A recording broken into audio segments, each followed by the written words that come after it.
जय बाबे दी, जय माता दी, जय लखदाता दरबार लुधियाना। जय गुरु गोरखनाथ महाराज। भक्ति रस में आप सभी का स्वागत है। और आज हम कार्तिक मास अध्याय 2 की कहानी आपको सुनाना चाहते हैं। आप सभी एक बार कार्तिक मास और चातुर्मास जो 4 महीने का होता है, श्री ठाकुर जी का ध्यान कर इस कहानी को बड़े श्रद्धापूर्वक सुनिए। प्राचीन काल में एक बुढ़िया रहती थी जो कार्तिक स्नान और चातुर्मास 4 महीने के लिए कार्तिक स्नान और चातुर्मास बिताने के लिए पुष्कर जाया करती थी। वह 4 महीने पुष्कर रहती थी और वहीं पर सेवा करती थी सबकी, दीन दुखी संत महात्माओं की, और कार्तिक का स्नान वहीं पर करके 4 महीने बाद वापस आती थी। वह भोजन एक टाइम करती थी और भोजन में फलाहार लेती थी और सीगर मतलब व्रत में रहने वाले पापड़ खाया करती थी। उसका एक बेटा और बहू थी। एक बार बुढ़िया पुष्कर कार्तिक स्नान के लिए जाने लगी तो उसने अपने बहू से कहा कि मुझे कुछ ज़्यादा सीगर बना दे, पापड़ बना दे जो व्रत में खाए जाते हैं, और मैं कार्तिक स्नान के लिए पुष्कर जा रही हूँ। तो बहू ने बड़े बेमन से उसके वो पापड़ बनाए और बनाकर उसने ज़मीन पर ही ऐसे रख दिए सूखने के लिए। पापड़ सूख गए, दिन समाप्त हो गया और बुढ़िया का कार्तिक स्नान पुष्कर जाने का दिन आ गया। जल्दीबाजी में उन्हें उल्टे सीधे जैसे भी था पापड़ों को पैक कर दिया। बुढ़िया का भगवान में अनन्य विश्वास था, बहुत ही ज़्यादा भगवान में विश्वास था उसका। बुढ़िया को छोड़ने के लिए उसका बेटा जाता है पुष्कर और अपनी माँ को वहाँ पर एक झोपड़ी बनाकर छोड़ के आता है कि माँ अब तुम 4 महीने यहाँ पर रहना और भगवान का भजन सिमरन करना और सेवा करना। वैसे ही वह भगवान के भजन सिमरन करती थी, सेवा करती थी, और जो वह पापड़ थे वह पापड़ सुंदर, अच्छे और स्वादिष्ट फलाहार बन जाते थे शाम को। उसका भगवान के प्रति बहुत ही विश्वास था। करते करते चातुर्मास में पहला महीना श्रावण मास का आया रात को, और उसका दरवाज़ा खटखटाया। उसने दरवाज़ा खोला तो देखा शिव पार्वती स्वयं उसके दरवाजे पे खड़े थे। उसने शिव पार्वती की सेवा की और पूरा महीना शंकर जी को जल चढ़ाया, बेलपत्र चढ़ाया, दीन दुखी की सेवा की। ऐसे श्रावण मास जाते हुए उसकी झोपड़ी को एक लात मार के गया, जिसकी वजह से उसकी एक दीवार सोने की हो गई। श्रावण मास समाप्त होने के बाद भाद्रपद मास आया, जिसको हम भादो भी बोलते हैं। उसने भादो मास में भी साधु संत महात्माओं की बहुत सेवा की, सत्तू खाया और सत्तू सबको खिलाया और कजरी तीज की। भाद्रपद भादो मास भी जाते हुए झोपड़ी को लात मार के गया, जिसके फलस्वरूप उसकी एक दीवार हीरे की हो गई।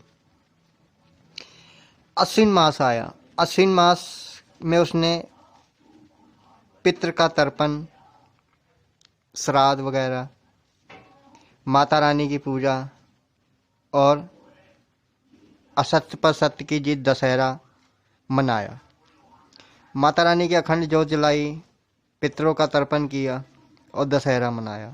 अश्विन मास जाते ही उसने जब झोपड़ी को लात मारी तो उसकी एक दीवार बहुमूल्य रत्नों की बन गई। 3 मास ऐसे गए और उसकी दीवार सोने की, हीरे की और बहुमूल्य रत्न की बन गई। अब बची थी चौथी दीवार, और माह कौन सा आना बाकी था? कार्तिक मास। कार्तिक मास जैसे आया उसने ठाकुर जी की पूजा करनी शुरू कर दी, श्री दामोदर की पूजा करनी शुरू कर दी, कान्हा की पूजा करनी शुरू कर दी।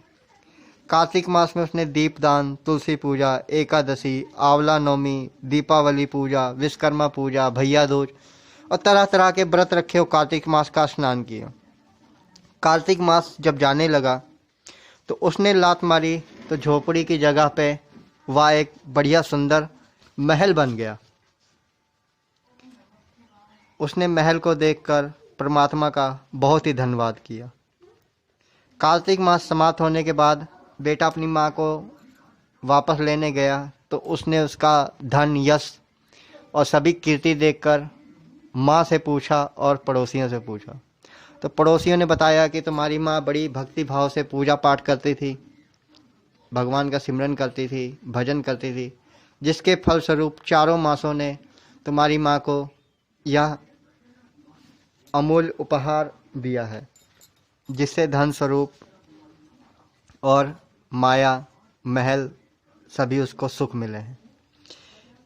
जब वह घर आई तो बहू ने अपनी सास की कीर्ति और धन यश को देखकर लालचवश अपनी माँ को बोला कि आने वाले चातुर्मास में तुम भी पुष्कर जाना और मेरी सास की तरह उससे ज़्यादा धन इकट्ठा करके लाना। जो बहू थी उसकी वो लालची थी और भगवान में विश्वास नहीं रखती थी, वैसे उसकी माँ थी। चातुर्मास आता है और अपने पति को बोलती है कि आप अपनी सास को, मेरी माँ को पुष्कर छोड़ आइए। ऐसे ही उसने अपनी माँ की तरह अपनी सास को भी झोपड़ी बना के दिया और चातुर्मास प्रारंभ हो गया। जो उसकी सास थी वह बहुत आलसी थी। वह प्रातःकाल कभी नहीं उठती थी, देर से उठती थी, 4 समय खाना खाती थी और ज़्यादा समय सोती थी। आलसी प्रवृत्ति की होने के कारण पूजा पाठ तो वो करती नहीं थी। तो चारों समय भोजन करने के बाद और सोने के बाद उसके धीरे धीरे करके श्रावण मास, भादो मास और अश्विन मास बीत गए। और जब कार्तिक मास आया तो कार्तिक मास ने जाते हुए जब उसकी झोपड़ी में लात मारी तो उसकी झोपड़ी गिर गई। झोपड़ी गिर गई और फलस्वरूप वह, उसकी सास गधी का रूप ले लिया। चारों मास समाप्त होने के बाद जब उसका दामाद अपनी सास को लेने पुष्कर गया तो वहाँ पर न झोपड़ी पाई न अपनी सास को पाया। तो पड़ोसियों से पूछा तो उन्होंने बताया कि तुम्हारी सास बहुत आलसी थी, भगवान का भजन कीर्तन नहीं करती थी, खूब खाती थी, खूब सोती थी। इस वजह से कार्तिक मास भगवान ने, श्री ठाकुर जी ने उन्हें गधी का स्वरूप दिया है। वह अपनी सास को बांधकर रस्सी डालकर घर लाता है और इधर उसकी पत्नी बड़ी खुश होती है, आज मेरी माँ बड़ा धन, बड़ी लक्ष्मी लाएगी। मगर उसे यह नहीं पता कि स्त्री खुद एक लक्ष्मी होती है। अगर वह अच्छी तरीके से भगवान का भजन सिमरन करे तो लक्ष्मी तो वह खुद स्वयं है, कृपा ठाकुर जी की हो जाएगी। उसने गधी को देखकर बड़े गुस्से स्वर में कहा, ये कौन है? तो उसने बोला, ये तुम्हारे लालच का फल है, ये तुम्हारी माँ है और अब इनका कुछ नहीं हो सकता। उन्होंने बहुत ही ज्योतिष पंडितों, विद्वानों से राय ली, सलाह ली और उनसे इसके उपाय पूछे।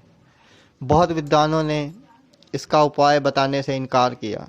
अंत में एक विद्वान ने उन्हें सलाह दी कि जिस जल से तुम्हारी माँ स्नान करती है उस जल से अगर तुम्हारी सास का स्नान किया जाए,